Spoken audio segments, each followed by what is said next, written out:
bars in a rave. Man, I go hard like Santan. Hello and welcome to another episode of MUGA. I'm joined this week by two co-conspirators. One we haven't seen for a few weeks, and he looked more like Ousmane Dembele than the last time I seen him. And the other one's Disu. How you doing, Elijah? I'm good, bro. I'm good. You know, just been. What you told me pre-pod, man. That's nah. First of all, yeah. I'll take that straight to your older brother, man. This is. I'm sorry. I'm so glad it wasn't recorded because you would have made me look so crazy. It's fine though. It's fine. That's as usual, no?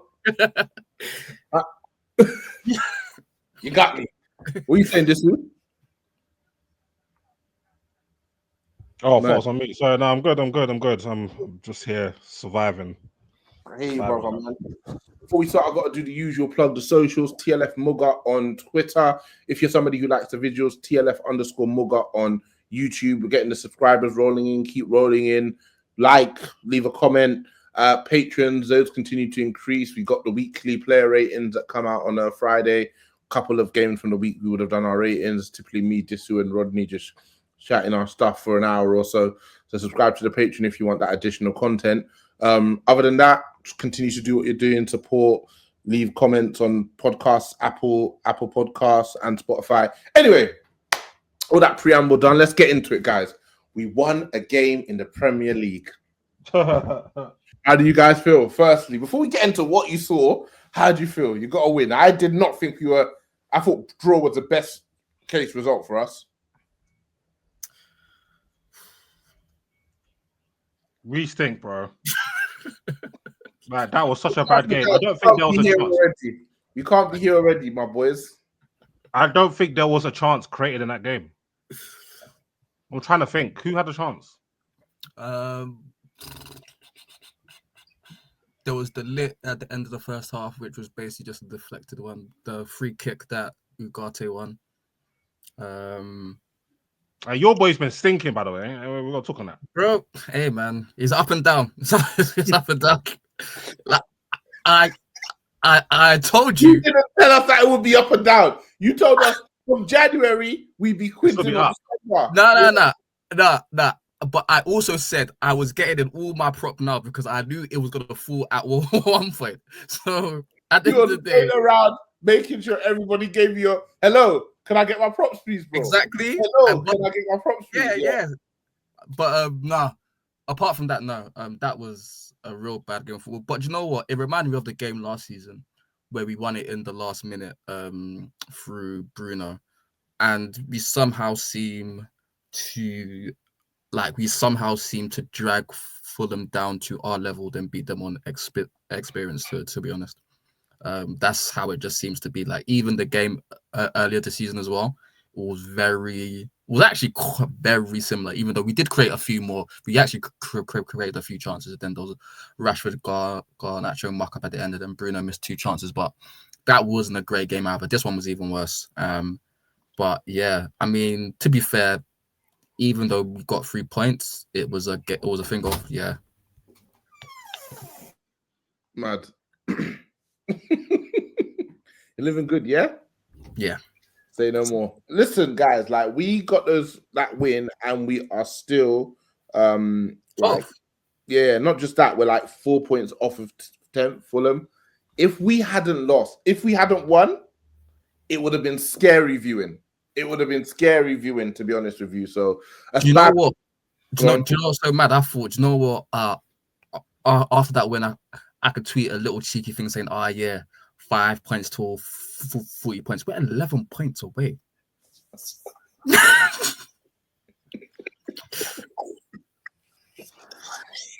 That's 4 wins. Yo. What? We won our next 4 games. The earliest we are getting to 40 points is the end of Feb. That's crazy. Bro, it's actually bad. Like, all right, let's speak to the Dross because the Dross has to be spoken to. Let's talk on. Obviously, we'll talk about Amarin's post game comment. So I got to start with that front line, the fucking Chuckle brothers, Alejandro Garnacho and Rasmus Hojlund. Talk to me, Dissy. What are your thoughts on what you saw on Sunday? I've been thinking about this a lot, yeah. And this is not even like dramatic. Hojlund is the worst United player I've ever seen. The what? The worst United player I've ever seen.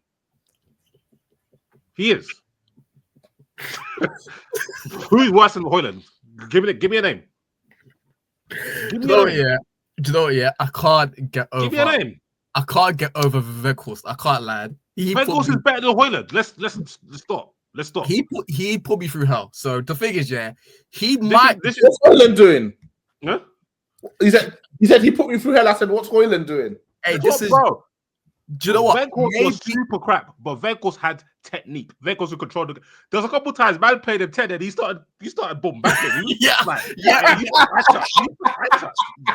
Hey, they can run, yeah. So I'll put you through. Yeah, I know. But he came in as a striker and he kept dropping deeper. He was playing DM at one point. I'm certain, bro. Like he was that bad. What position is Hojlund playing?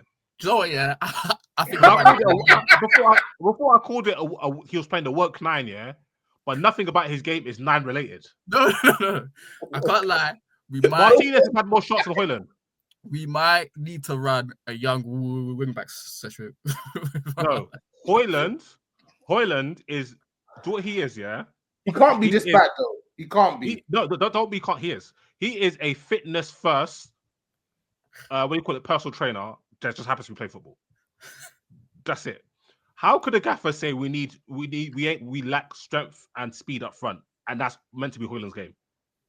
He's not good. He can't control the ball. He can't turn the ball. He can't pass. He can't beat players. He makes the wrong decision, whether it's on the ball, if he actually controls the ball, and he makes the wrong decisions into where to run. He's not threatening at all. He's a pacifist. How's our striker a flipping human rights, flipping Nobel Peace Prize winner? He's on no beef. He just wants peace, bro. No shots let off.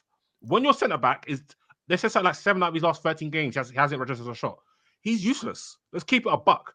And then I saw somebody retweeted that when we announced the deal, when Ornstein announced the deal, 75 million euros plus add-ons.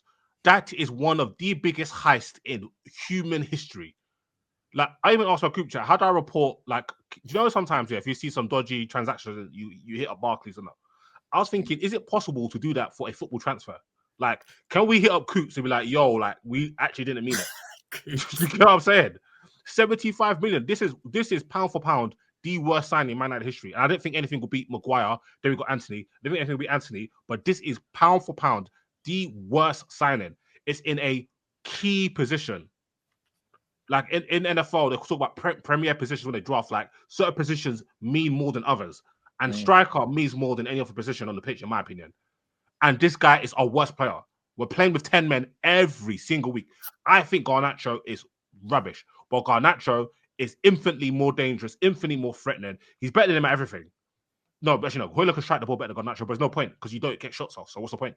Do you know what? I feel like that's the most annoying thing about Hojlund. Yeah, it was in his first season. It was like, okay, like, cool. He's coming in. He's young. First season in the Prem, whatever. Then he had that little period where he looked like he was able, he had a move that he could commit to, like memory or something, like to do something. And then he even came out this season and said, you know what, I understand it now, I don't need to wrestle with defenders. Then he started to do it more. And that's when I figured out that he's actually a dumb fuck. Like he's actually really, really dumb. Like he's not intelligent at all in any football sense. Yesterday, that's one of the worst performances I've seen in a long time. Like he literally could not control a balloon, bro. It was so terrible. Like he has had bad performances, but that is straight to the bottom. And at the end of the day, we can talk about context and circumstances, right? There's no excuse for you performing like that. And he was lucky to be on off. He was literally lucky to be on after 25 minutes. We're cooked. The problem is they come here, they do this shit, their value tanks. Like how much would you get for Hojlund if you put him on the market now? Do we get half of what we paid?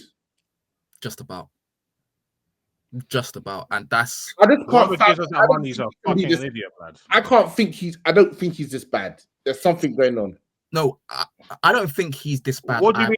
You're gonna explain it to me? Bro. I don't know, bro. I don't know. Don't ask me questions, man. Hey, listen. Don't ask me questions, bro. No conspiracy theory me today, bro. I ain't got the time. No. You can't be this bad at football, bro.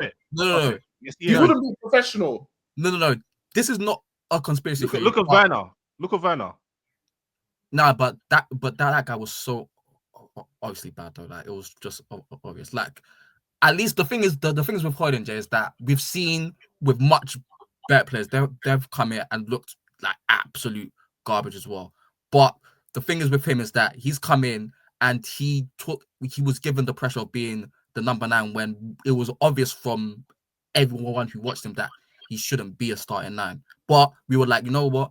We don't have the money to get a premium player, so we will have to go through the hard times.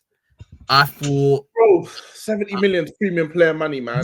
Yeah, it is. But then again, like Disu said, like the premium positions, yeah.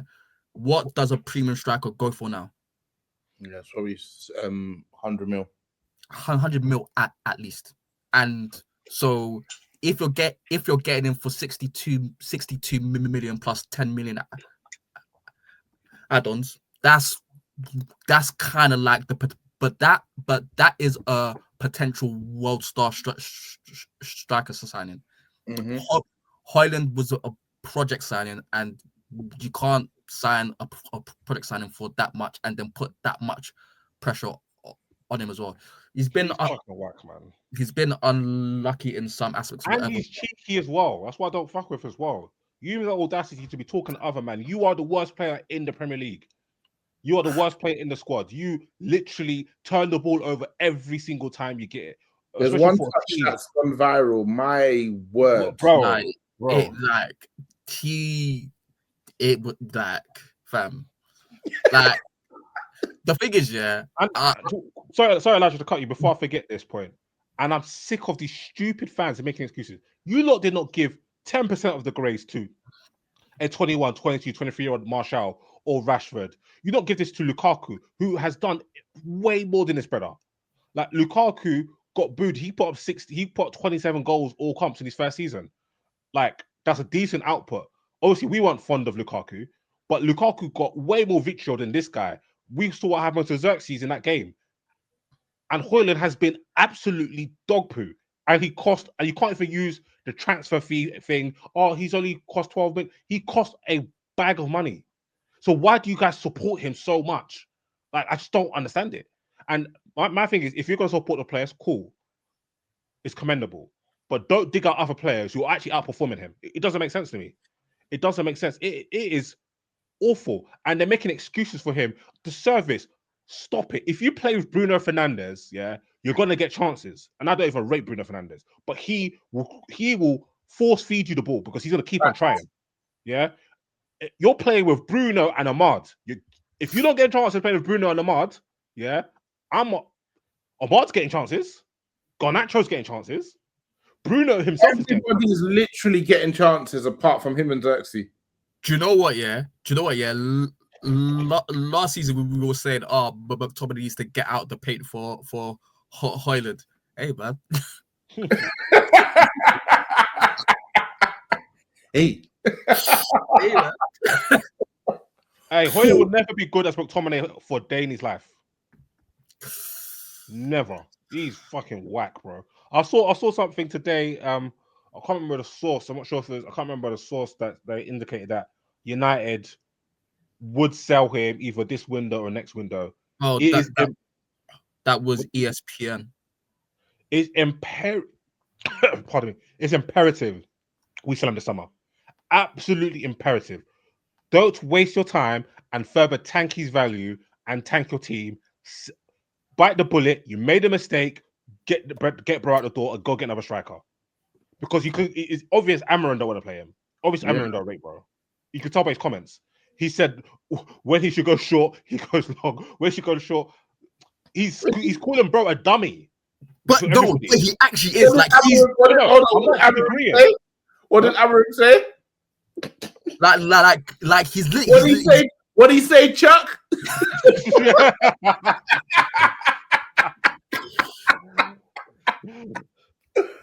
Oh, what did he say? When did she go short? He goes long. When did she go long? He goes. Yeah, like and then he also said that we ain't got pace and power up front. Jesus. While Bro's playing the team. But bro, I've been saying this for months. He's meant to be fast, though. Like he's the slowest fast player I've ever seen in my life. No. The thing is, I feel like he's slow to acceleration, but once he gets going, he's quick. But he's not. That's irrelevant in football. Football's about the first 5 yards. He ain't got that. He got about 5-10 yards, bro. Literally, and the worst thing is he's not playing for a team where he's gonna be able to get that long stretch of runs because most teams are gonna camp in against us. So yeah, man, it's just it was a poorly conceived signing, which is what United have been doing for damn near 12 years now. So. Yeah, nothing more to add. Let's go on to another player in that absolutely ridiculous mob. Alejandro Garnacho, who it feels like the manager is making comments about because he doesn't want us to sell. How do you not think he did on the weekend? I think he was I think he was our second best player, to be fair, which is not saying much because it's not hard, but he was at least threatening. He got past Castagna a few times, and even for the goal, he done good work on the wing, and of course there's a lot being made of that crossfield thread for Ahmad, and then obviously he wasn't able to do it because his striking technique is absolutely ridiculous, man. I don't get it. Like, it's so frustrating. Because see the crossfield, is that the one when it's a counter attack and he's trying to whip it to Ahmad? With that, I ain't as mad at the execution because I've seen bare people not hit that pass, and the fact that he actually tried it to me was the encouraging. It was the right idea. I think he's got to loft that one. He tried to whiz it into the gap, which is very difficult. That's like a KDB type, Harry Kane. Those type of players can do that on a consistent basis. So I wasn't as mad as that. For me, I was actually impressed that Garnacho actually tried it. Garnacho's actually. His level of performance since being dropped shows that he was, and this is not me even rating his performance like to a level, is definitely improved, which shows that he was actively being a dickhead. So the reason why I say that is like he's got the ball, he cuts inside, and now he's driving, and now he's looking for whether it be Dallo or Mazraoui or Ahmad or Bruno across the. Instead of just trying to force something, let me just whip the ball across the pitch and keep the ball moving, then get into the box. Okay, with the byline, let me get down the left. I'll put in a cross with my left foot. Let me trust my left foot. Like he's not being completely and utterly selfish and goal hungry. It's good to be goal hungry. It's good to have an element of selfishness, but not to the point where you're self-sabotaging the team because you're so self-centered. Because the likes of Salah, Cristiano Ronaldo, Mbappe, these are three players when I think of selfishness that come to mind. But they are great players and they make the right decision most of the time. But their selfishness, it might be like, I could probably pass it to you here, but I'm going to shoot. Yeah. Right? And then they back it up. But what they don't do is when the pass is the 99% right thing to do, and they don't not take. Yeah. That's what Garnacho does, and that's what Madueke does, and that's why I start to hate his game because he does that ish as well. Only truthers won't be happy about that, bro. Bro, them man ain't good enough to play how they play. So like literally, that's exactly what Garnacho is. He plays like he's much better than he is. He could actually be a very effective player. And if he just fine tunes it, he could be a really effective player. But if you're describing a player as effective, I don't want them on my team. I want good players. I want effective players. Effective is code of you ask, but you could be useful in a certain system. Nah, mate. Yeah. We don't have enough good players. Like he could be a lo-fi Salah. So yeah. Lo-fi. Martinelli. Don't put Salah on his because Salah's got ability. Yeah. Martinelli, that's his. I will hate that man till the day I die. So he's a lo-fi Salah to be. I'm with it. But one thing I will say, the reason why that pass annoyed me is because I've seen him just strike the ball like that at goal so many times. And yeah. That. So I was just like, Yeah, it was indicative of that still. For sure. It just got me mad. So I was just like, but nah, he was okay. Yeah, he was probably our second best player, which again I'm saying is not saying much. Cool. Ahmad, Disu? I thought that was an average game for Ahmad. Oh, that goal at the end? I needed that. Oh, mate. I can't lie to you, bro. I needed that. Bro, I was distraught, bro. Yeah. It was so much quality. The back heel through the player's legs. And then I'm not sure people, obviously because it's offside, so there's nothing much to talk about. But this is why I could not have people talk about Maine anyhow. Mainly one for playing the box. The way he shimmied to leave the defender and flicked, that's like that for them too. That is just pure quality. That would have been beautiful for Martin to leave with that goal. But it shows that he's always in and around those moments. You get what I'm saying? With Ahmad, I can't judge Ahmad on the Man United curve because that's not accurate. That's not why. That's not why I preach. Because if I judge Ahmad on the Man United curve, that performance is a 7 because of the technique, the ball control, the flicks around the corner, stuff like that. But Ahmad is an attacker. He's meant to be a creator and a goal scorer, and he didn't really have it. He didn't really have it that day. His passing was a bit more loose than usual. I didn't think he got the ball in not in enough dangerous areas, so he just wasn't impactful in the game. Although he's like all round the game in the middle third was great as usual, but in the final third, the way you need to be impactful, you weren't impactful, so that's not a good game for him. But I think that's probably more systematic of our game than his individual just being whack. If that makes sense, makes sense. I'm just going to talk about them as a unit. Mazraoui, Bruno, Ugarte, and Dallo. Mazraoui started on the left. Disgusting. I wasn't too like Mazraoui in the final third. Like you could just tell he just gets nosebleeds there. But I did like the little quirk because I've been saying it. Like you don't need to use them as actual proper wing. Yeah, I like the inverted from Mazraoui. It makes sense. So because that makes sense because he's actually like he used to be a centre mid. He's used to inverting. So having him invert and then having Garnacho really wide actually suits their game much more. So it kind of makes sense that Garnacho was more of a threat because we were kind of catering towards him.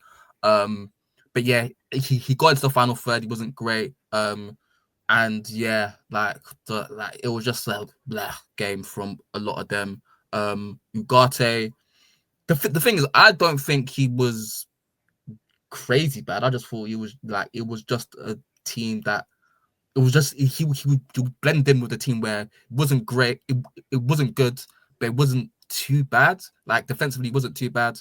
And it was just but on the ball, like he wasn't great. Like he had the nice nutmeg on Sanderberg, and like he's much better at carrying the ball and dribbling than he is passing.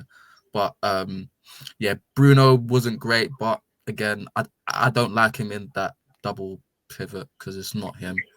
Dallo, that's Dallo. He can be sloppy. He's just one of the most infuriating players to watch right now. Yeah, there's not much else to say. I thought the midfield was absolutely despicable. I thought they were despicable. So easy to play through. When they got the ball, they didn't have absolute Scooby of what to do. And I'm not sure if I think Bruno can't really play midfield, and that's not his fault. He's clearly a 10. Obviously, he's got some qualities that could be useful when he gets the ball with time and space. Ugarte was just making me sick to my stomach all throughout the game. Disgusting individual. We're just so really slow on ponders. When we get the ball, we're so slow on ponders, and we're so easy to play through. I don't like how we're approaching games. I don't like this 5 at the back, like this kind of reverse. Like our shape's like a Christmas tree. We have Hojlund or Xerxes up front with. Today's game was Hojlund up front with Armando Garnacho to the side of him. That's like the first line of press. Then you've got Dallo, and the next line is a 2-man Dallo and Ugarte. I mean, not Dallo, Bruno and Ugarte. But there's so much space left and right of them, which I've mentioned a couple of pods. There was 2 times in the game where Fulham was knocking the ball about, stopped to go, hold on, we can just pop the ball into ESR with all time and space just to run out our defenders. And we don't get that. How often do you see us be able to play a pass into Ahmad in the center of the pitch and he can run at the team with 10 yards of space? It's because our wing backs are so deep. They're right and left back. So I'm not really feeling that. I don't think it helps. I don't think it benefits anybody apart from maybe the defense.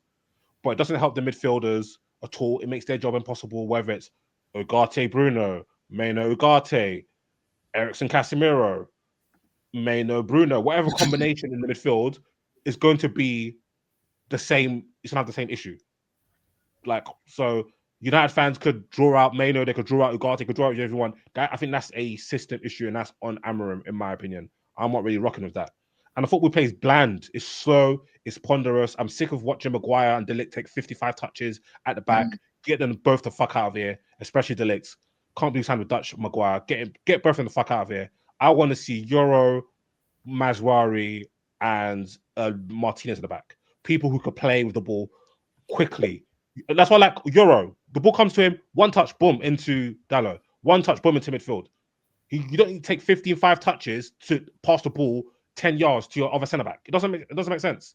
It just slows the game. It's infuriating. Oh, we are so shit. It's actually irritating. But I feel like in terms of the system, in terms of the reason why we're so bland, it is because of, and I think Amarin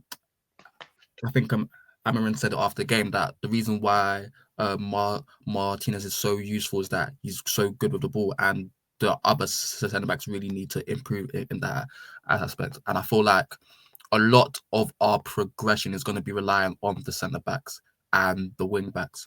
So when all of that, like you said, like you called out about 4 out of 5 of them about their use of the ball. So if that's not good, our team is not going to play well. And the thing is, we saw this under Van Gaal as well. When we played this system, it was slow and it was ponderous because you had Rooney and Di Maria up front. Yeah. Like it was hard to progress because it's really hard to do that when your wing backs aren't progressing well and your outside centre backs are progressing well. Because like if you remember when Liverpool played this formation on the Rodgers, they had Emre Can as the right centre back, and they played a Sterling or a Markovic there. And it was very offensive. And you saw in that formation, you never saw Coutinho or Lallana really wide. They were not was it Lallana? Yeah, I think so. It was Coutinho, Lallana, or someone else. They were in the pockets all the time because the wing backs were really wide, and then Emre Can was able to step up with the ball to create overloads and pass through the line. So it'll be interesting to see what he does, but you see it when Euro comes on, like the pace quickens up and he's able to spread the play. You see it when Ahmad's at right wing back as well. So it is a system issue. Just like you, I don't like it, but that's the way he actually prefers to defend. Because I saw it with Sporting versus Man City. The amount of times where I was cringing because I just saw a 2-man midfield with oceans of space around them. But you saw the wing backs and the centre backs were really brave at stepping in to create that protection when the ball went in there, and you don't see that from us because we're still getting used to it. So right now it's not gonna improve for a while, especially with the amount of games we're playing, unless we get some personnel in, which is not looking likely. But yeah, we need better new defenders, bro. I can't watch this shit next year, bro. Yeah, we aren't getting no personnel in, brother. Let's have that right. Yeah. I'm talking about summer. No, I'm talking about Elijah. He said we get some in January. We ain't getting no personnel in, Michael. Might get that Doku. Yeah. Doku, is that happening? They want 50 million. Yeah, no, because the in Italy today they said that United are probably gonna come with the 40 million euros by the end of the week. So we got to sell them. They know where food. They know where food, man. We got to sell them man to buy. They're like, nah, they can't. There's no way they intend on being this crap. Still, they're coming. So that's talk. And then I guess we can talk about the back three: so Martinez, Harry Maguire, and Matthias de Ligt. Before we specifically talk about Martinez, let's talk about the other two. The second set of Chuckle brothers, Maguire and de Ligt, man. Off the ball, they were decent. I thought Maguire was like defensively. I thought Maguire was really good. Yeah, but not really good. He was 7. I had my player ratings for Patreon in it. So I had him down to 7 out of 10. I thought de Ligt was just. I don't like, bro. I'm gonna keep it. I'm gonna keep it back. I don't like him. He's very like every action seems like it's the last thing he'll do on earth. Like he's always reaching for something, and his hands are always like he's so uncouth. Man, if I change his name to Matthew Delaney, yeah, and he played for Ipswich, would anybody even know he exists? Like exact same player, the exact same player. He is so unbelievably average, and oh, brother, he's on like 200 bags, bro. He reminds me of Roger Johnson so much, and that's such a bad thing. Like he just reminds me of Roger, like just the way he moves, like even the way his mechanics are, and like his mechanics are very, very oath. Like he's just an oath, cause he's and then he's so rash sometimes.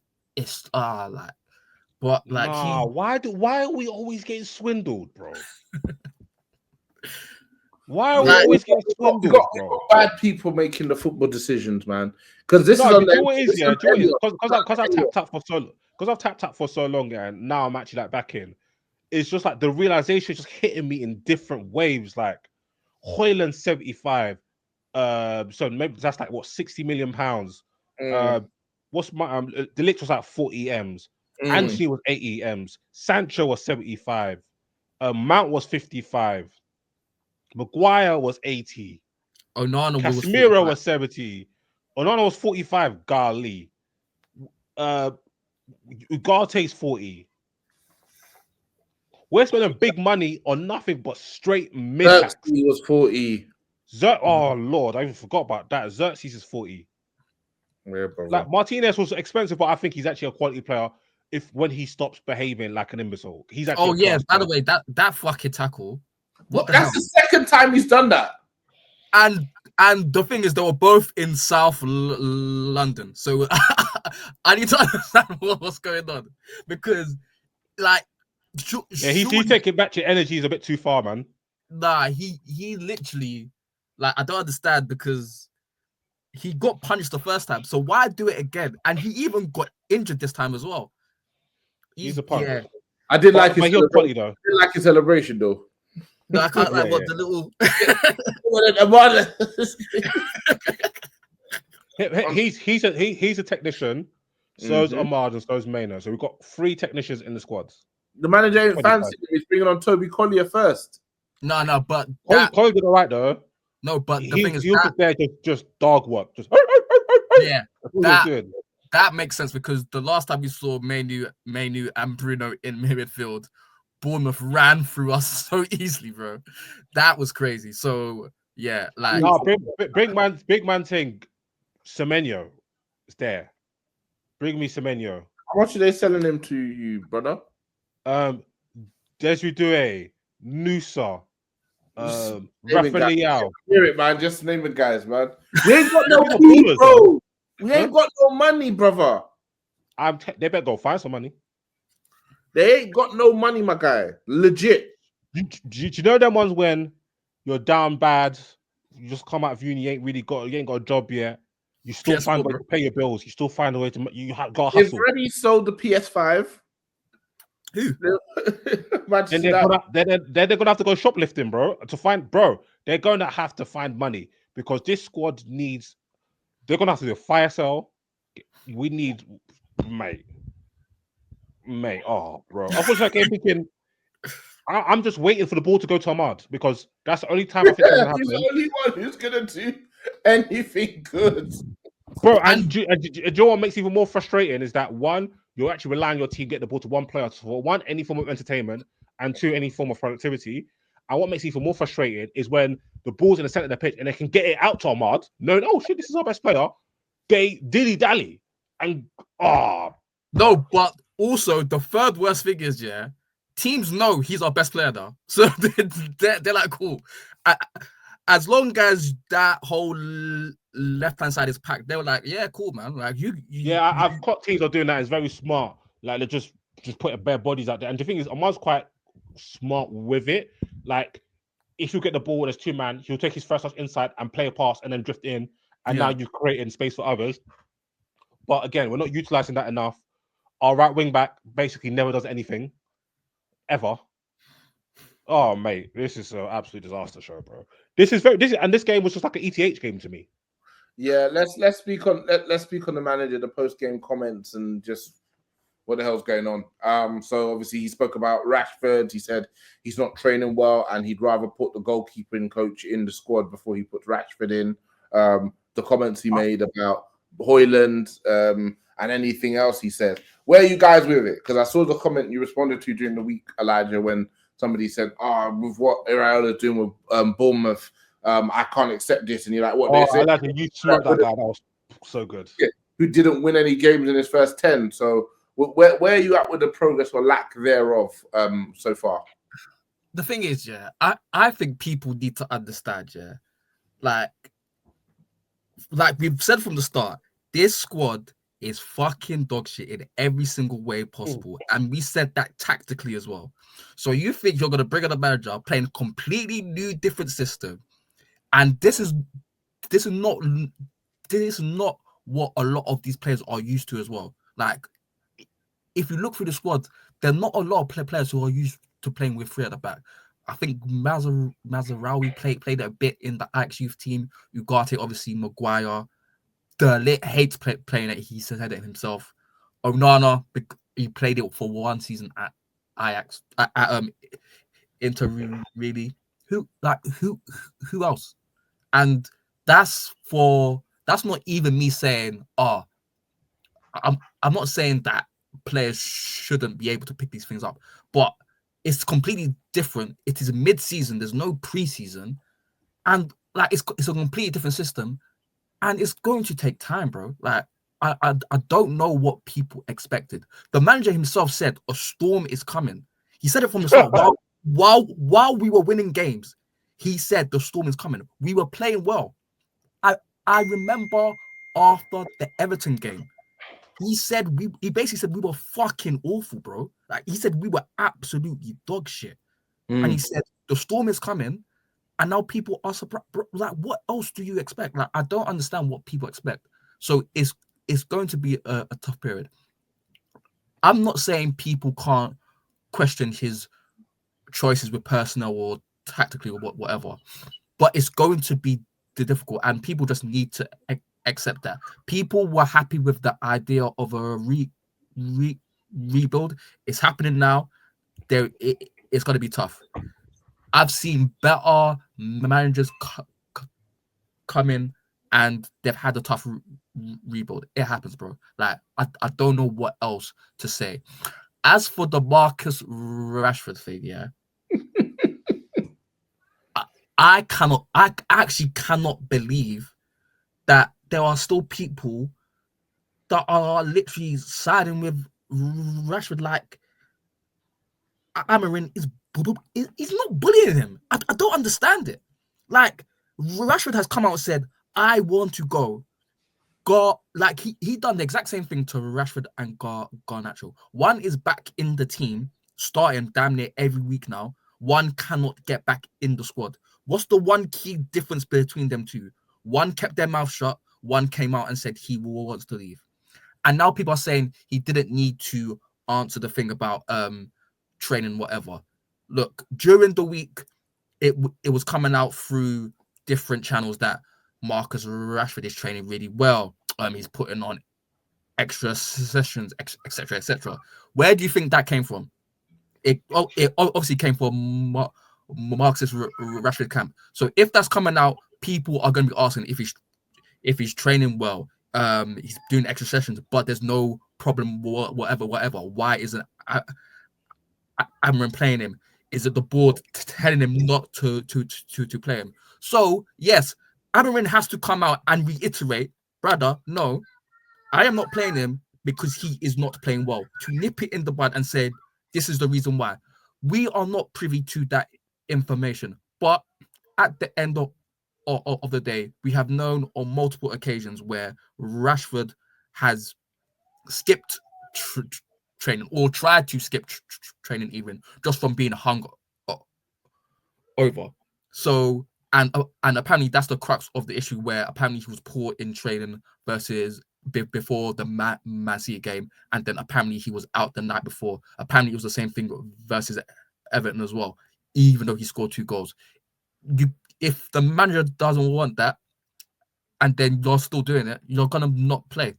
So to me, I have no problem with it because at the end of the day, a man has come out and said he wants to leave, and people are acting like his treatment has come out of nowhere. Let the man take some fucking accountability. There's a reason why he is not out of the team, despite him saying those comments about 6 weeks ago. No team has taken him on. No one team has taken the chance there. They are waiting and biding their time just to try and push United to get him for a cut price because they know getting him at a normal price is a risk because of who he is right now.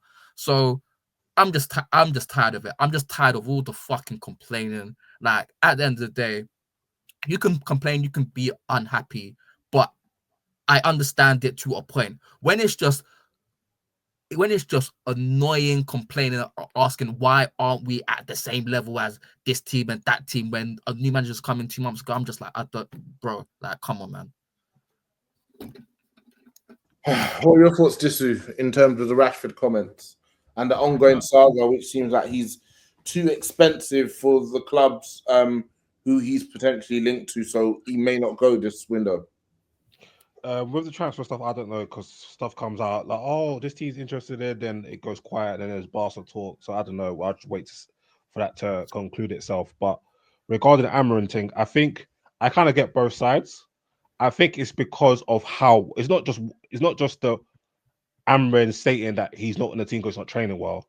I think it's how he said it. Like he will I'll rather play the goalkeeper, put the goalkeeping coach on the bench. So I think people have taken offense to that and understand it because it's a quite harsh, blunt statement. But I don't think it's that deep. At the end of the day, I think that sometimes when new managers come in and the situation of the club has been poor, sometimes there's a high-profile casualty, and it looks like in this case it's Marcus Rashford, and Marcus Rashford is only a casualty because of Marcus Rashford, right? Bruno Fernandes is not a casualty. Do you get what I'm saying? Maguire's playing.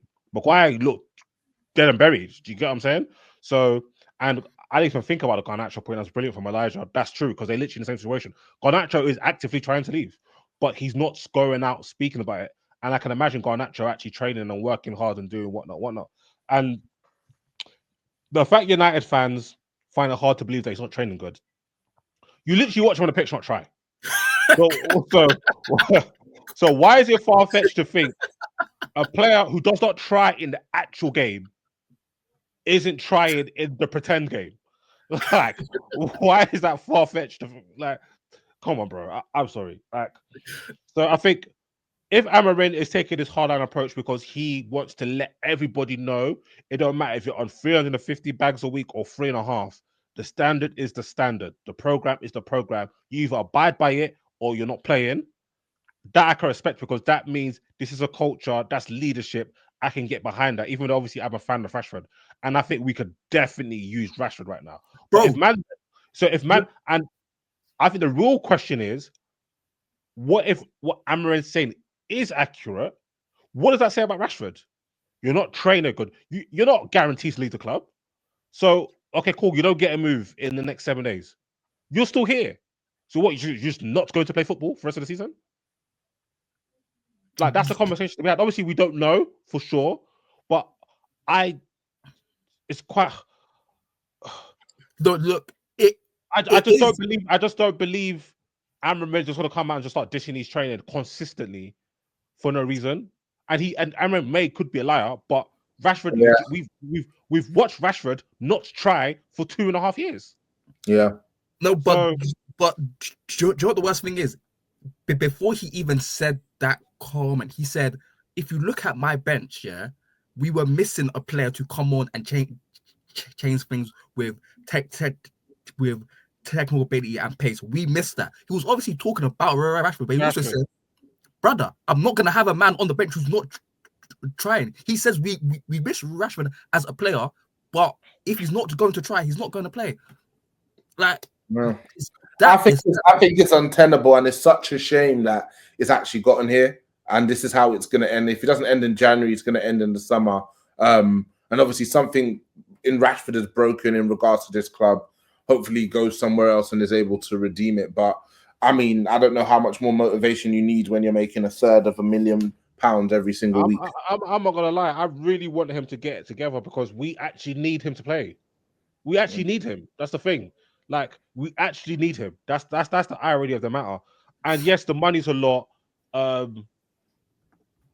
Forget the money.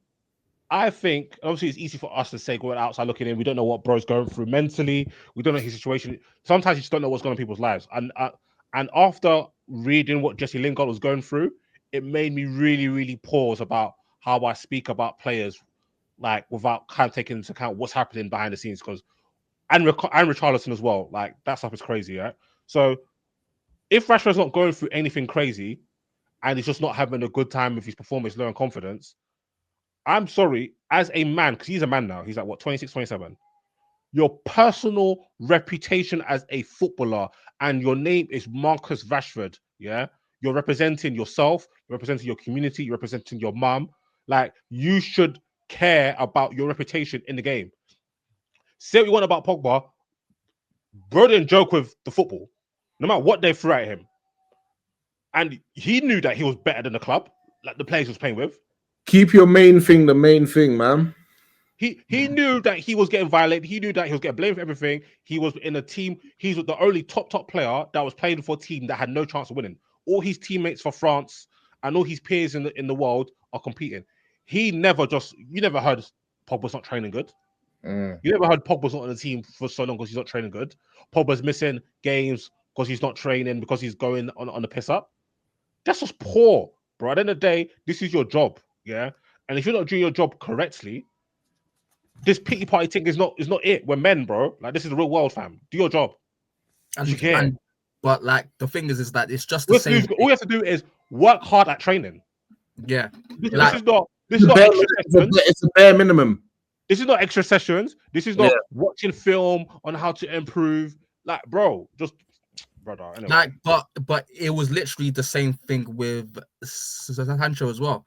And I could not give a damn about ETH, but there's no way I disagreed with him about Sancho as well, because I'm sorry, it's to me it's a very similar situation, and my opinion has not changed.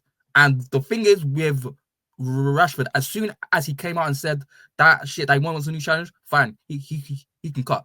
I've been all on this pod for how many years saying blood in, blood out. As soon as he said that, I said go. Same thing with Sancho. As soon as he came out with that statement, I said calm, like cut. Because at the end of the day, you cannot literally basically put out there that you want to go and then expect to like play. I don't understand. Like, I don't understand it from like the standpoint of view where it's like, but like how can Amarin not playing when he's playing these other players? I'm like, brother, I do not understand. You want to watch other players see a man not train well and still play games, but then you were the same ones that were saying, ETH is showing favoritism to Anthony over Ahmad and Sancho, whatever, when they thought he wasn't training as well as them. It's double standards, bro. I can't stand it. That's a fair point. I think my thing is that I didn't believe everything ETH said because ETH lied too often, innit? And because Sancho came out and put his name on it, that he's not training badly, I can hear it. But again, you're right, to be fair. I don't know Sancho as a person. I don't know what his makeup is like. So it's quite, if two people are both saying something, it's quite hard for me to go off that, especially when ETH is a professional liar and a criminal and a fraud merchant. But again, from what when I heard that ETH was actually covering for him and stuff like that, that made me go, okay, cool. ETH has actually done quite a lot for you to try to help you get back, and then you're kind of just down on tools. And we're seeing at Chelsea, he's just blah. He's literally just blah. And that's the only signing for Man United that flopped. Because he did look really good at Dortmund. Yeah. Whether you thought he had the speed or not, the technique was there, the dribbling was there, the final third decision making was there. He's come here, he's actually starting cool. But yeah, Rashford, I don't want to hear fans crying about Rashford. I'm sorry. They need to get for real. Do you want to be good or not? Nah, we They don't. don't, bro. We don't, I'm bro. telling you, they do not, because that's why they complain. They're saying, "Oh, why aren't we good yet?" It's been fucking 10 games, bro. Literally been 10 games. That's not. Man are complaining that we're selling Garnacho. I was like, do you not have Stockholm syndrome? Like, I understand, like, in the team we have right now, he's one of our better players. But at the end of the day, No, he's not. No, he's not. He's not. No, like, he's not. No, he's not. Stop it. Boy, boy, No, he's not, bro. boy. I don't think man understands how dead. Wow. Listen, Hojlund's worse than him. Xerxes worse than him. No, no way. Xerxes has no threat. If you have no threat as an striker, I'm sorry, worse, no. bro. What is Garnacho's threat? Garnacho is like the brother that's always about to fight. Doesn't throw no punches. He just makes noise. He's troublesome though. That man used to be troublesome. Yeah. What you say now, bro, man? Like, you're not gonna fight, bro. Yeah, Bro. fair enough. Yeah. Let's keep it moving, man, because they've got hella listeners' questions. But let's quickly do the awards. Get Big Sam in as defensive coach. I'm just doing it in my normal voice, man. Get Big Sam in as defensive coach if he ain't managing. For the manager of the week, either positive or negative. I'll go first. My guy, Iraola. 5-0. Get the fuck out of it, man. Get the fuck out of it. Guy Iraola pammed Nottingham Forest. Pammed them. Nottingham Forest have been due that because I'm watching them get smoked in games and get away with it. Like, the fact, I think it was Wolves. I think they beat Wolves 3-0. Yeah. That first half, yeah. That first half was ridiculous. Bro, they should have done like 5-0, fam. And they won 3-0. I don't understand that one. Yeah. No, but like the way Forest play, they allow you to have loads of shots. They just will throw a body in there. So that's kind of their game plan. And then they just break. But yeah, I mean, Bournemouth, great team, man. Great team. Fair. Who's your manager of the week, Disu? Positive or negative? Flick for Barca. Okay, we're continental, yeah? Little Deb's influence, yes. I saw a Barca fan say something along the lines of, I know this guy is doing something that might take years of my life expectancy, but I'm happy to feel alive. all that petrification of football makes me sick. I'm absolutely enjoying every minute of this Barcelona experience. And I think his teams are just so fun to watch. Like, was it the midweek? Yeah, it was the 5-4 against Benfica. That was fun to watch. They beat the crap out of Valencia. I think they beat them 7-1. I'm watching Yamal, Pedri, almost so many gifted players. Like, I just like the fact that he's playing suicide ball, but it's lit. It's flipping lit. It's lit to watch. It's lit.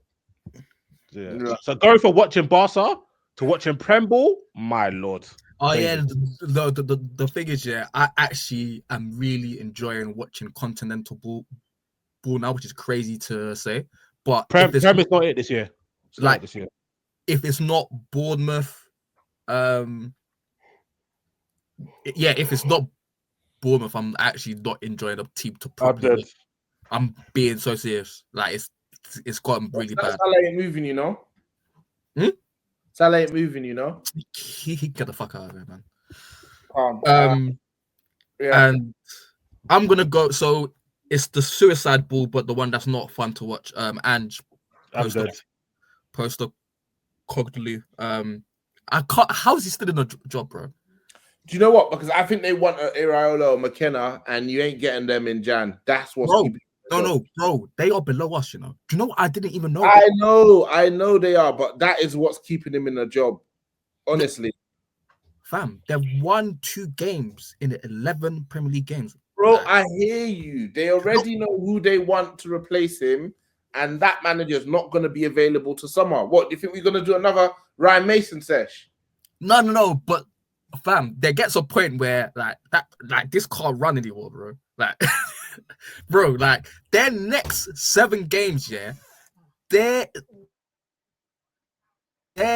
next 7 games, yeah, they legit might win one, and that one might be against us.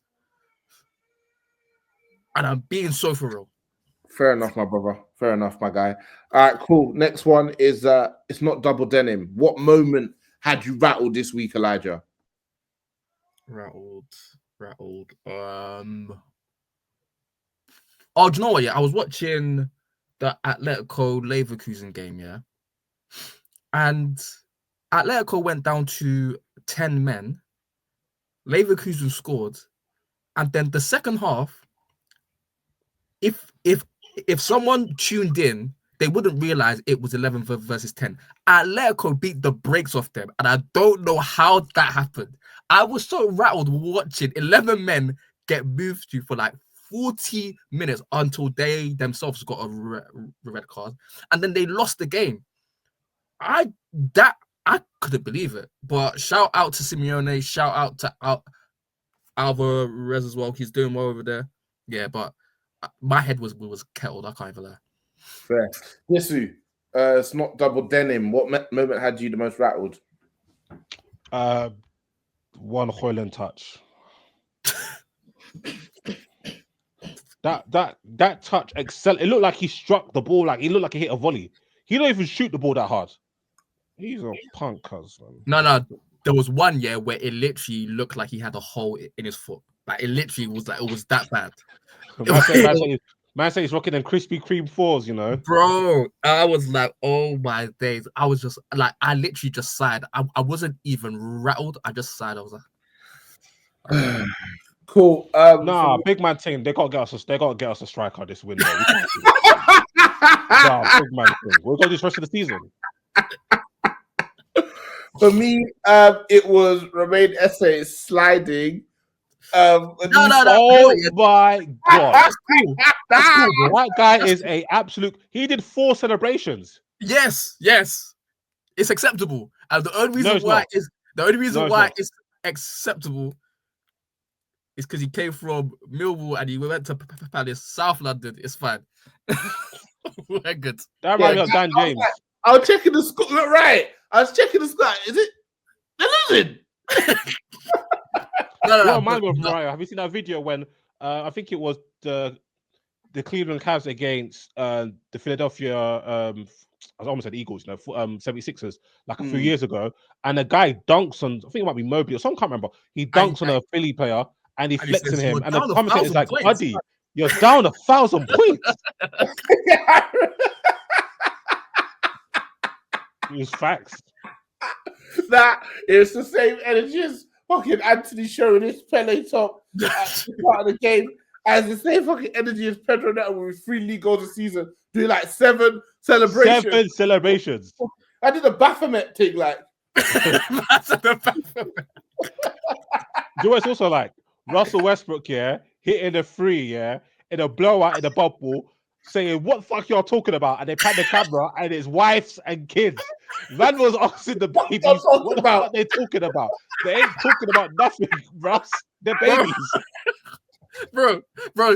He plays with so much intensity, man. He's always ready to go. Westbrook. Bro, do you know what? Yeah, bro, do you know what?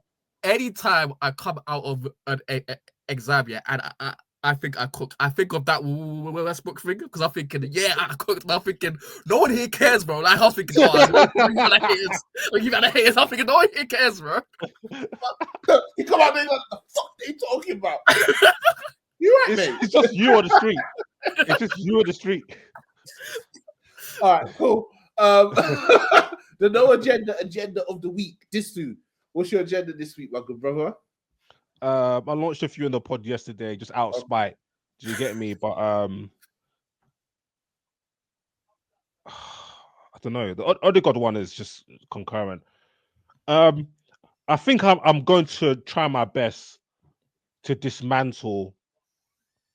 I don't think I have enough time to tweet enough, but I really want to dismantle the top Reds and everything they stand for, because how they're letting Hojlund skate off, with what he's putting out is despicable to me. It's despicable. He is god awful. Top Reds and their biases is my agenda of the week. Calm. And then the last one is the ESR underrated player of the week. I know I have talent. Tobes, shout out Tobes. That was a good attempt at that one. Elijah, who's your ESR underrated player of the week? Oh wait, I wasn't able to do my no agenda. Sorry, no agenda. My bad, brother. Rico Lewis again. Got the one got dunked on midweek. He just came on. He was just fight. He was fighting for his fucking life. I was so happy to see. Enzo Maresca, like my man's just like I don't see what he's done. I actually don't see what he's done. Like is like Caicedo's still having to do a work of 1,000 men. The defense is meaty. Colwell as well. Bang average. He is bang average, bro. And I know he's 21, he could get better, but the way man were talking about him, you would think he was the second coming of flipping Nesta, bro.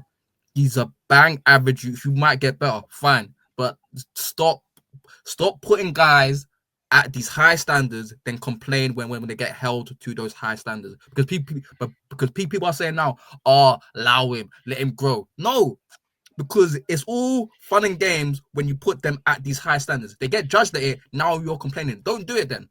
Just don't do it. That's what comes with the territory. That's literally what comes with the territory. So, funny enough, Colwell was my agenda. I heard a lot about the youth. Last season, it was because he was playing left back. He was amazing at Brighton. He wasn't. Don't let them lie to you. I watched that Brighton team. He was calm. He was calm. I'm telling you right now, I watched Ben White at Brighton. He looked better than my man. And yeah, he is. I'm sorry. Like, and also, yeah, he's fucking slow. And it gets me mad. Because why are you that slow, bro? Like you look like you shouldn't be that slow. So it pisses me off when you're actually that slow. Like, nah, like him, like and you know what, yeah, it's not even an agenda, but Robert Sanchez, yeah, I can't believe what has happened to bro in the past 5 years. He was never this bad. He's was he good or something once upon a time?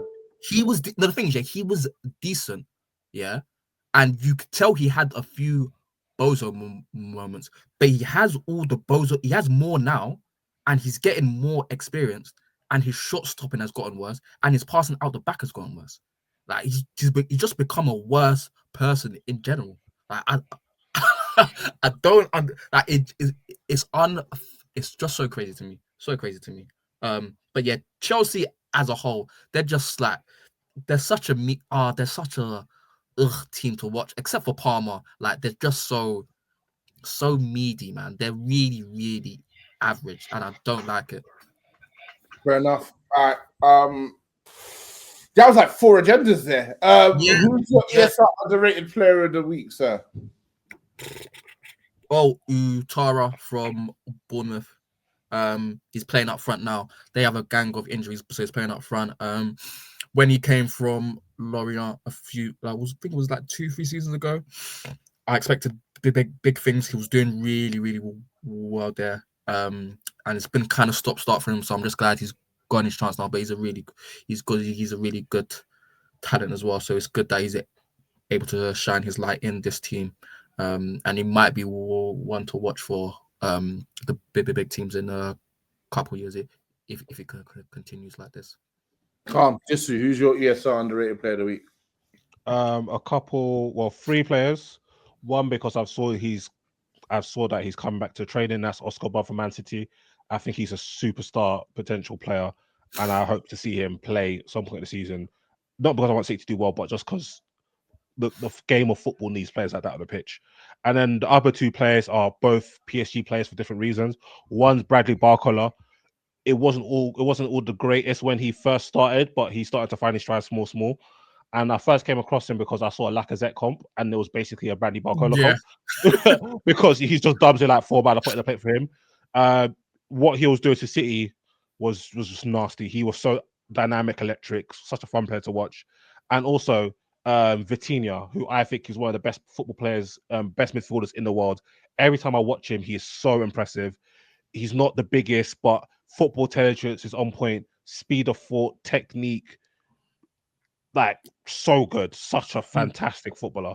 He is literally like a proper midfield version of Bernardo Silva when he was younger. Like any time I watch him, I just think this is the way football should be played. Like 100%. He's a proper footballer. Like I just love watching him play football, and like Tobes was like, "Oh, you overrate him, whatever, bro. I don't care." Anytime, What does Tobes know about anything? like, bro, he's so good. Like I was I think it was last season. Anytime I watch PSG, I was like, this is proper football, bro. Like this is proper midfielding, and it's like bro. Like I can't speak. How much did they grab bro for? 40. 40. Yeah, it was 40 We were in million. the mix. We just didn't get it done. Yeah, because we went for Ericsson instead to save money to buy Anthony. Well done. Cool. I don't have any underrated players this week. Lenny Yoro, actually. Yelly Yoro. You guys been chatting shit on my boy's name. Keep a fucking eye out. Keep a fucking eye out. Let's quickly finish up with some listeners' questions because this laptop is about to die. First question is from Ken Patchy with a 4 instead of an A and a 1 instead of an I. Same squad and system. If you had to change anyone's position's role, who would it be and why? Referring to all the talk about Maino as a 10, for example. It's hilarious because that's his talk. Can I just be off on That's his talk. Yeah, go on. I had bare people mentioned saying Maino's clearly suited to be further forward. Based off what? Why don't you people understand that you can be a midfielder and dribble in this? Like it's like in this country, if you can dribble, that means you are a 10 or an attacker. No, some midfielders could dribble. Pogba could dribble. Bernardo Silva could dribble. Ousmane Dembele could dribble. No, Musa Dembele could dribble. Kovacic can dribble. Iniesta could dribble. Modric could dribble. Thiago Alcantara could dribble. Isco when he played, like dribbling is fine. Jack Wilshere did it. Like dribbling is fine for central midfielders. Like it's completely fine. There's nothing in Maino's game that he showed you where he could be playing in the half spaces and be a consistent goal or creative threat. I think where did you get that from? I think that's the main thing for me. It's not about I do think Mainu can take on the half turn and be a threat in the half space. No, he can take on the half space. What's he gonna do with it afterwards? But that's the thing. He's not a goal scoring all creative threat. So I don't understand. Like I don't understand it. Like one of us play two Xerxes. So someone said they won Mainu, Ahmad, Xerxes front three. I'm a la front three, man. That's a midfield three. That would be a sick midfield for some South London cage. Outside of that, I don't want to hear it. Hey, they've been playing for hours, bro. No one can get them off you now. Oh, that's it. They will do rondos. Calm. Yeah. Score a goal, though. Cool. So apart from Mainu, because this question was there anybody in the team that you would change their position and role? Maswari into defense. Mm-hmm. So I'll probably put Maswari right centre back, Euro centre back. So again, you're moving Euro into the central position. Maswari from wing back into right wing back. At this point, I'll probably keep Bruno in the front three because he's one that can make runs and get into box and link up, and that's pretty much. I think I'll play Garnacho at one of the wing back spots instead. So Garnacho wing back, Bruno attack, and Yoro and Maswari in defense instead of Maguire squared. I don't know what it is. Don't show. Cool. All right, calm. Next one is from attacking_left wing back. If the squad remains the way it is, i.e. no signings, would performances like last night against Fulham be an acceptable compromise until the summer, so long as we get the results? Elijah, don't do this to me, bro. Bro, no. bro, that's real. It's not real, bro. If I go to Instagram right now, it's not real. I'm gonna leave this pod. But no, there's absolutely no way I'm gonna watch that for 4 months. Yeah, there's absolutely no way I would watch that team play like that for 4 months. We've clearly lost the attention of Disu. No, but I'm trying to find the Pogba thing. Deep links. Next one is Invincible 1987_. Thoughts on Collier? That nigga ass. He's a good dude. Wait, why is he doing this? Nah, I'm going to bed. After this pod, I'm going to bed, bro. I can't. I said, why is he doing this? This isn't your ex, bro. Why is he doing this? Even this, you said this is your net. This is good. Hey, we got a midfield slot for you, bro. You good, yeah? You good, man. Give him the fucking armband right now. Don't fucking kill me, man. Do not fucking kill me. DFKM. Don't clot my lungs. Bro, no, big bad thing. The only question with him is, can he actually run? That's the only question. The thing is, the great thing about him potentially coming back is that it just gives another scapegoat before they move on to Manu. So, like, we've got to delay the process. We've got to delay the process. Man's trying to line up scapegoats. Yeah, your time will come. No guarantee. But at least by then he's gonna be built for it. Yeah. Now he's not quite built for it. So you bring in Pogba. You know, it was crazy. The same day that Rashford, I want to leave article came out, literally like 2 hours later, what's going on with Kobe baby? Man is doing nothing, you know. Man's at home playing PS5. Doing nothing, bro. He's not scary. They are absolutely very, very scary, man. All right, cool. Next one is from Sam_Chili. Is Amarin lucky to have hair and come from a warm country? With these players, his system either isolates the wide CBs or is 5 at the back with no hope of sustained attacks. I drew a line when Soleimani made Euro look like he was playing in kickers on concrete. I mean, isolating centre backs being isolated in wide positions is just going to happen if you're a progressive team. So I'm not sure if that's a problem once we're good. And Euro, he just had a bad night because he was up against Adama yesterday, and there was a couple of times where Adama ran at him, and he dealt with it fine. He was a bit more protected this time, thank God. But yeah, I mean, that's all right. And like I said, we just need to see, bro. Who tunes in the magazine? Well, you finished there, Elijah. Yeah. Okay, cool. Next one's from Flower Ranger 6. Top 5 worst strikers to play for the club in the last 20 years. Rasmus Hojlund, number 1. Definitely. Workhorse, number 2. Workhorse, number 2. Yep, completely agree. Number 3. I'm trying to think. Because we don't tend to have bad strikers. Not really. Joshua Zirkzee. Yes. Last 20 years? Igalo. Yeah, so 2004. How many appearances do they need? There's no criteria. Okay, so I'm gonna go with Manucho. I forgot about him. Manucho, Dong Fangzhu. Dong. He was gonna. If Dong had blown, we'd still be fucking liquid. If Dong had blown, he would have fed a generation. Them Dong Fangzhu shirts.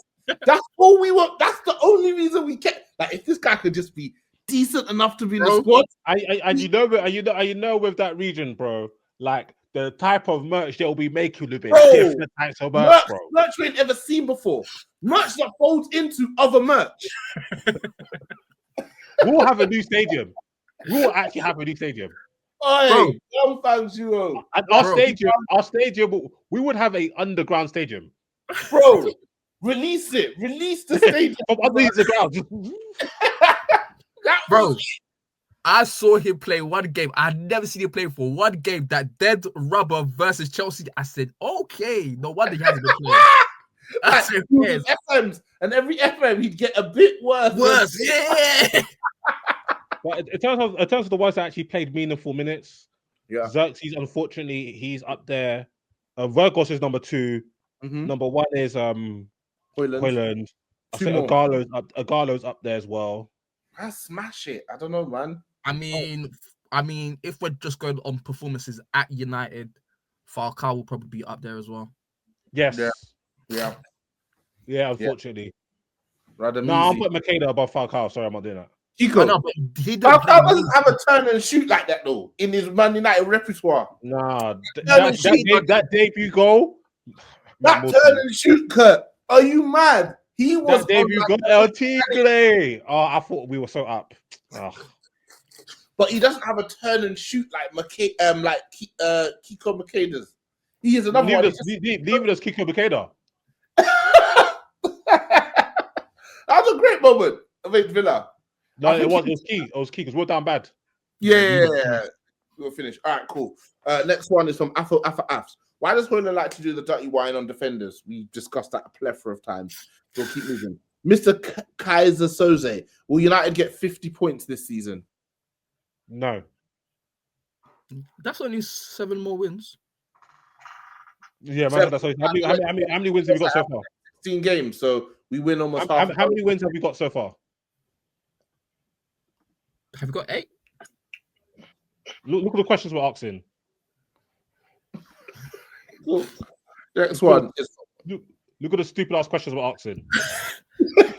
Stupid ass.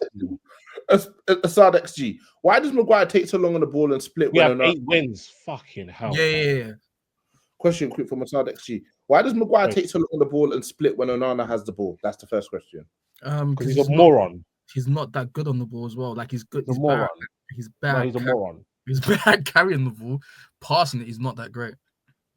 Yeah. And he takes ages. It's ridiculous. Yeah, I really wanted to argue with me. I told him, lads.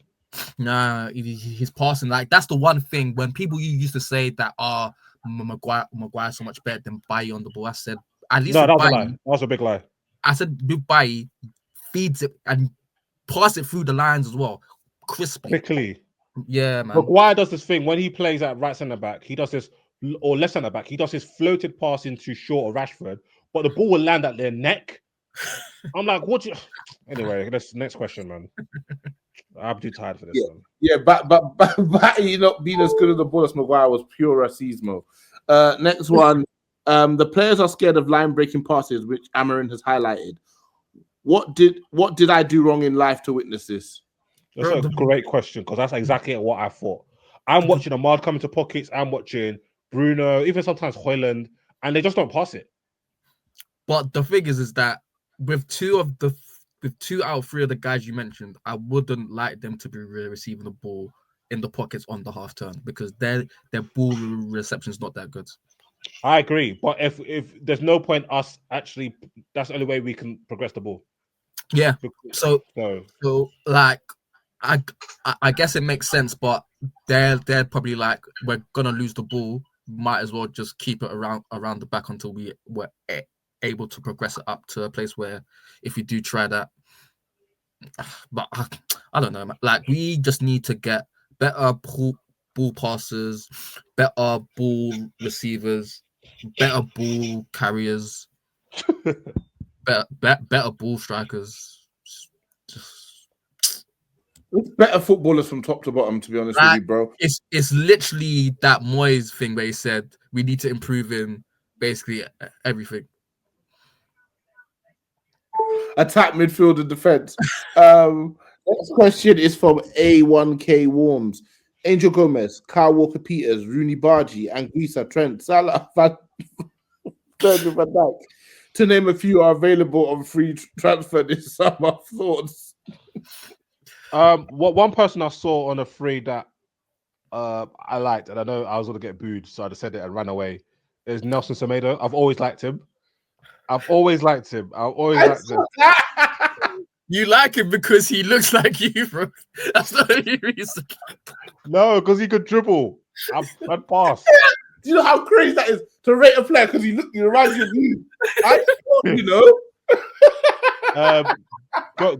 Gomez makes sense. Obviously, the physical profile is not the greatest, but he's been playing professional football for this long, so he knows to play football. And even with the physical players, the quote-unquote physical players of the team, they stink. So Gomez is a no-brainer. I actually like Semedo. I think that makes sense, even if it's a backup wing, because he can actually play the position.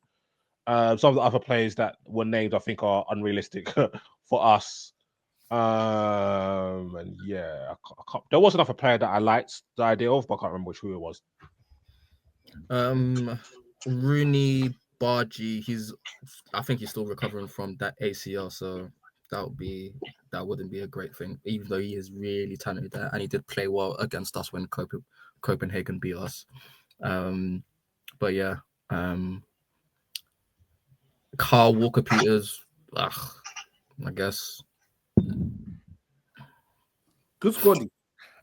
Cool. Next is Pope Sweezus. Will the sun ever shine on us again? Yes. No. Yes. The sun will shine Yeah. on us again, brother. Yeah. Well, It will shine on us again. You just told me for 1 hour we got the paper, but he said it's going to sign on us. Yeah. man. We need the next Dong Fang Ju. That's how we blow. The next Dong Fang Ju, bro.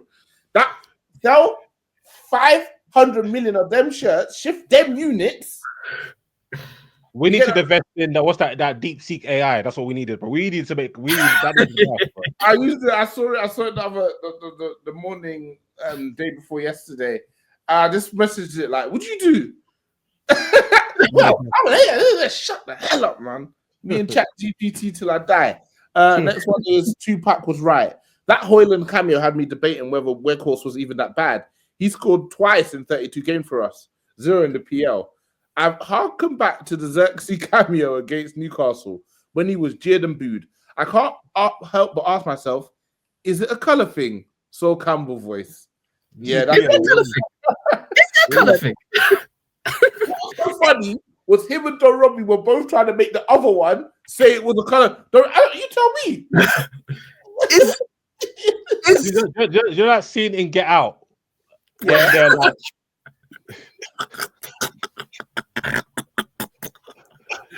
like that, man. No, but it's the fact he said, is it the underbelly of a colour thing? I mean, what does that mean? Man's talking about pork belly. Shut up, man. Stupid bozos, man. Stop it, man. Everything has a seedy underbelly. So the colour thing has to surface. The underbelly of the colour thing is the underbelly of the colour thing. He's a bit high. No, Robbie Killenby saying, I don't know, you tell me. Easy. He wants you to affirm what he's saying as a fellow brother.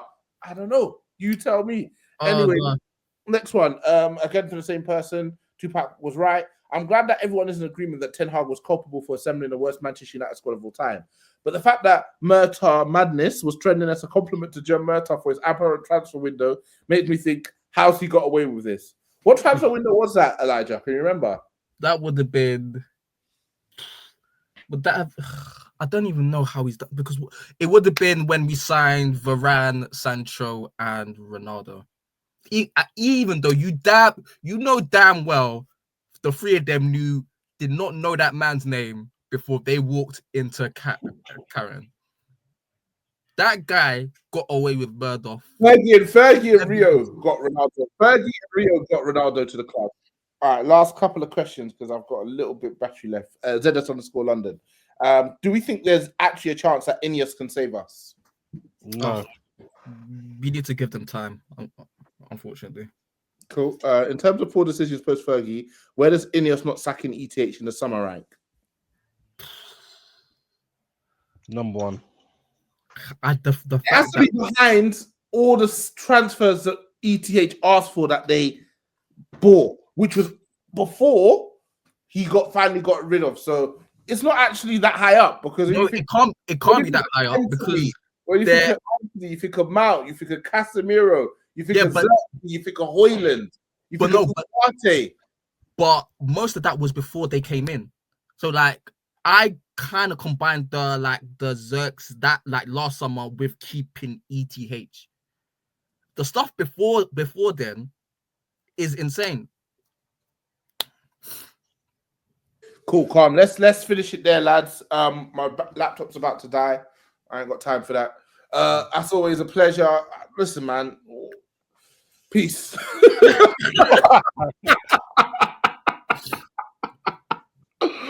Oh, nice one, boys. Yo. When I spit bars in a rave, man, I go hard like Santan.